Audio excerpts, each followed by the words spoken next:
Senhor, afasta-te de mim, pois sou homem pecador. Lucas capítulo 5, versículo 8. Queridos, é normal do ser humano infelizmente, ter um coração vaidoso, orgulhoso. E diz a palavra de Deus que a soberba antecede a queda. E foi diferente de muitos a relação de Pedro com Cristo. Pedro estava naquele barco pescando, passando a noite toda pescando, e não tinha pego nada. Voltou para a terra para lavar suas redes, lavar o barco, guardar o barco. Porém, Pedro vai ter um encontro sobrenatural, um encontro que marcaria a vida de Pedro de uma vez por todas. Jesus vira-se para Pedro e fala para Pedro: Pedro, posso subir no seu barco? E Pedro autoriza a entrada de Jesus no seu barco, e Jesus ali sobe no barco, afasta um pouco da terra, da areia, e começa a ensinar o povo que estava ali na praia. E Jesus, terminando de ensinar, diz a palavra de Deus que o Senhor chama Pedro e seus amigos para tentar de novo pescar. E Pedro fala: Senhor, passamos a noite toda pescando, não apanhamos nada, mas porque o Senhor está pedindo, nós vamos. E Pedro vai pescar, e o Senhor manda ele ir para um lugar mais fundo. E manda lançar a rede. Pedro lança a rede, a ponto de não conseguir, ter dificuldade para puxar a rede de tanta quantidade de peixes. E o barco tem que vir a pique, com dificuldade, com trabalho. Precisa pedir ajuda dos outros pesqueiros que estavam ali. E Pedro reconhece que ele estava de frente de um milagre.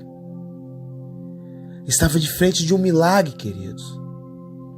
E ele reconhece que Jesus é o próprio Deus. Ele reconhece que Jesus era um homem de Deus, porque Pedro era um exímio pescador, empresário no ramo de pesca. E sabia que por meios naturais ele não conseguiria pegar aquela quantidade de peixes, porque ele sabia que aquela noite não estava para peixe.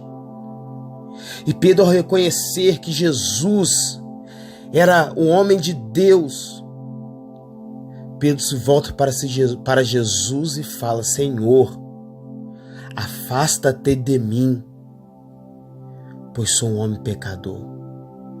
Queridos, e nós pensando nos dias de hoje, como os novos cristãos, os novos convertidos se comportam, como nós nos comportamos perante o encontro com Cristo, nós nos decepcionamos, porque diz a palavra de Deus que os grandes homens, assim como Pedro, João Batista não foi diferente: Senhor, não sou digno nem de desamarrar as suas sandálias.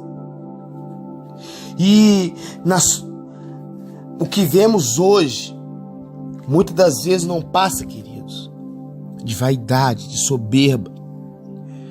Pessoas acham que Deus é dependente delas. As pessoas querem ter um encontro com Deus, mas não com Cristo, com Deus, mas não querem se humilhar. Não querem falar: Senhor, obrigado, Senhor. Me aceita, Senhor, porque sou pecador, sou miserável. Não, as pessoas se comportam diferente, achando que Deus é que precisa delas. E Deus, queridos, não precisa de ninguém, porque Deus é todo poderoso e Ele pode fazer todas as coisas. O que eu mais vejo nessa caminhada de 11, 12 anos de convertido é pessoas abandonando ministérios e achando que aqueles ministérios vão acabar porque elas são talentosas demais, elas são boas demais, elas pregam muito bem, elas cantam muito bem, elas tocam muito bem, e se elas evangelizam muito bem, e se elas saírem, se elas se afastarem, se abandonar, se ficar em casa, o ministério vai acabar. Engano seu, engano meu.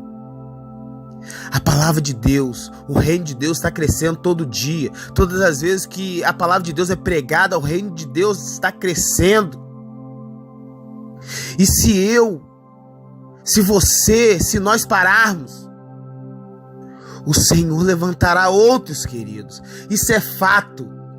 Não é uma possibilidade. Isso não é uma possibilidade, queridos. Isso Deus não pode fazer. Ele vai fazer. Se você parar, se eu parar, Ele levantará outro. Porque Deus não precisa de você. Deus não precisa de mim. Essa é a verdade do Evangelho, do reino de Deus. Nós precisamos de Cristo. Nós precisamos clamar ao Senhor, pedir ao Senhor, suplicar a Ele que Ele nos aceite, para ver se Ele nos aceite, se Ele quer nos aceitar. Senhor, o Senhor quer me aceitar? Me aceite, por favor, Senhor. Eu clamo ao Senhor que o Senhor me aceite. Essa é a verdade, queridos. Não o tanto mimimi que temos ouvidos e visto. Pessoas vaidosas, soberbas. Ouvi testemunhos de pessoas que falando que se elas se afastarem do Evangelho, aquelas vidas que elas ganharam para Cristo iriam voltar para as drogas, iriam voltar para o tráfico. E assim aconteceu. Ela se afastou e juntamente com elas as vidas se afastou. Mas ai destes, porque a palavra diz que os escândalos vão vir, mas ai daqueles que servir de caminho para os escândalos. Precisamos nos arrepender. Precisamos reconhecer que não somos nada. Nada.